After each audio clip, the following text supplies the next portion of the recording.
Michelle here, and I am here with this cute little mini book I made from a cut file from Peartree Cutfiles. And so today for this video, I thought I would do a flip through and also show you some different types of bindings that you can do with this cut file. So when Marie released this with October release, I was really excited because I love to make little mini books. And so it comes, when you do the cut file, it comes like this, right? And so there's a couple different things that you can do with this. And I know if you get the hard copy of the cut files, I'm not sure how many pages you get, but you get this. So you can, of course, just fold them over like this. And I have another one actually that I did so you can see it in a pattern paper. It'll show up a little bit better than the white. So just comes like this. And so you would attach all your pieces together, of course, inside your album. So some different ways that you can do that. Easy peasy. Tie it here with ribbon, right? And so that will secure it. It'll look very cute very quick, and you're done. A couple other options would be you could staple it down here and then cover it with ribbon, do a cute little tie. You could do the same thing if you have a sewing machine, depending on how thick your pieces are, you could sew down this center piece. That would be very cute as well. So you could also punch some holes down the seam here, and then you can thread it. And so what I mean by that, I have a couple of samples from previous books I've done. Now this one I did at a Lael Concord little class, so very cute. So you punch your holes and then you thread and tie your pieces together. And here is another sample. This was from a Paige Evans class using buttons and such. And of course, buttons on this might be a little big, but you could certainly use sequins or really smaller buttons, that type of thing. So lots of different options with it like this. The album I made, I went ahead and created some hinges for it because I like my albums to be able to sit up when I can. And so that's what I did with this one. And so how I did that, so I created some seams just with my scoreboard so that it will fold like this. And then I cut a piece of paper here. Now I have the dimensions, but I will also put that in my description. So I did mine 2 inches tall, and then this is 3 1/4 inches long. You could go ahead. This paper looks like it's closer to 2 1/4 maybe, and you could do it so it goes all the way to the top, but I don't think it really adds that much, and you have the chance of it kind of going over the top or at the bottom. So I made mine a little bit smaller. And so then when you've cut your piece, then you make your 1/4 inch score throughout, and then you can create your hinges. So you're going to have one piece that lays flat. Actually, I'm going to turn this over so you can see. How about if I do it this way? Turn it this way so that you can see it better. So you're going to glue one piece down, and then you're going to have 4 peaks and 4 valleys. All your valleys are going to be adhered and your peaks you can just leave alone. You don't need to adhere those to each other. You certainly can if you would like. And so that's how I did that. And I have a sample here after I went ahead and adhered everything. So it is glued down. And so then you have at least 4 pages that you can work with. And your pages, you can just adhere to the front. Another way to do it is to go ahead and slice to separate these just with a craft knife. And so I did that on this back one. You can see that one is slit. And so then you can insert it and then adhere it on either end if you like the look of that better. The other thing that you can do is, now that you have slit it, if you do that with all of them, then you have 8. So then you have 8 pages that you can work with.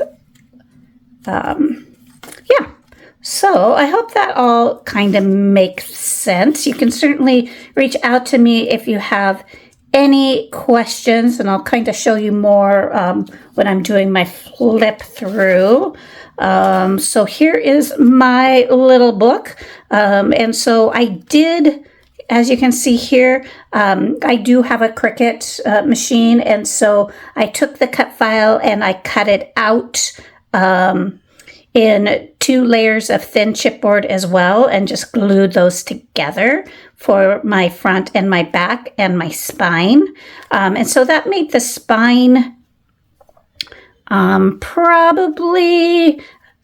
I probably just took like an 1/8 inch off of either end, but if you want a guideline, if you have your chipboard that you're going to use, if you take 2 pieces of those are a good spacer for when it meets the next piece. So between the pumpkin and this spine piece, you would be able to fit 2 pieces of the chipboard sitting upright as a space. So you would have your piece here.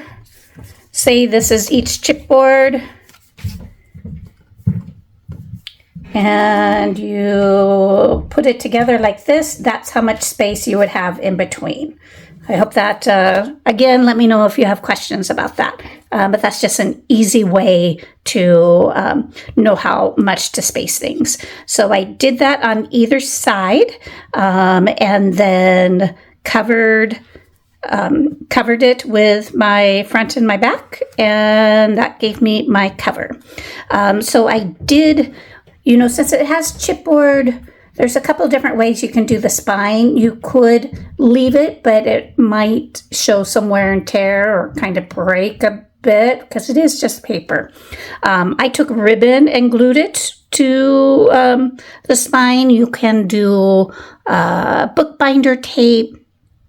You can even do like a patterned paper if you just glue it to the front and the back and have a little bit of space, so it's not glued actually on the spine. That looks really cute as well. So, and then I took some ribbon and tied it around the spine, and then little doodads. It's fun to have little doodads on your spines if you have the beads and such to do it with. So yeah, so lots of options with binding. None is better than the other. It just depends on what you feel like doing. They're all very cute. And so here is my book. Now the paper I used, that's one of the things I like about mini books, is that it's a good way to use up collections that you haven't used, or you have little bits and pieces of a lot of different collections. Then they're great for mini books. So this is a mixture of crate paper. There's Hip Kit Club. These foam are from Simple Stories, and then there is an older Simple Stories fall line in here as well. So One thing I did do is tried to keep my pictures all matted with the same color. So the white basil textured background and then the same goldenrod. It's not necessary. It just felt like there was a lot of colors in this book and I wanted just one little thing that was consistent. And so, but like everything else, you know, there's like a bazillion ways to make something look good. And so that's just what I chose to do in this book. And I haven't done my journaling yet. In fact, I've just started putting some pictures in it. So I do have a little bit left to do in this book, and I actually probably want to add a tag on that. But these pictures are from a trip that we just got back from a couple of weeks ago in New Orleans. And New Orleans had just a lot of houses and buildings all in the Halloween spirit. And so this one happens to be a haunted Wizard of Oz with the brick and the skeleton, Dorothy and Glinda. Very cute stuff. My daughter and her friend Aurora did a swamp tour and held some baby alligators. Now, one thing I did, and one thing I should have mentioned, when you're doing your book, just know that the color is going to show through on the other side. If you do choose to glue it to one side, then the color is going to show on the other side. And so if it doesn't feel like that matches or that it stands out too much, I throughout just added some tags that I can flip through, and that covered that seam on some of these pages. My family at Pat O'Brien's there in New Orleans, and then my husband and I in front of this decked out house in the Garden District. And yeah, so lots of fun things. And one thing about, this is a pumpkin book, and so you have options, right? You can consider it just fall, you can consider it Halloween, whatever works with your pictures that you want to use it for. And so a little journaling piece that I haven't adhered yet because I'm not 100% sure. My daughter with her little alligator. And I thought this was stinking cute with the watering can with the skeleton popping out. So still some things I want to finish in this book, but all in all, it has pictures in it. So it's well on its way. So there you go. There is my book, and let me know in the comments if you have any questions as far as how I created it. Happy to answer them, and I hope you all have a great day and jump into this little cut file because it is very fun to work with. You all have a great day. Thank you.